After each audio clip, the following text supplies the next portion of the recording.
अस्सलाम वालेकुम प्यारे दोस्त और भाइयों, की हाल चाल है जी? ठीक हो है जनाब? जिन्ने भी हैं बच्चे दिखा रहे हैं माशाल्लाह साढ़े कार दे न, ते सारे चेक कर लें माशाल्लाह। 10 पर साफ करा रहे हैं। इन्ना कोई भी ऐसा बच्चा नॉर्मल नहीं है जड़ा अच्छा ना हो माशाल्लाह। अच्छे जोड़े ने, अच्छे बच्चे 7-7 8-8 घंटे उड्डे हुए हैं माशाल्लाह तबारकल्लाह। मैं अज दोस्तों भाइयों शौक कराइए, शौक करो तो माशाल्लाह ज़रूर कहना। सारे ही साढ़े घर दे बच्चे न जनाब माशाल्लाह। सारे टेस्ट हो चुके हैं, देखे होने तुसीं रंग लगे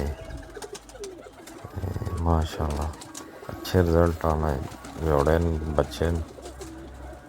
उम्मीद है इंशाल्लाह अगे भी जाके 10 पर साफ करके ज़्यादा उड्डणगे ते माशाल्लाह ज़रूर कहना।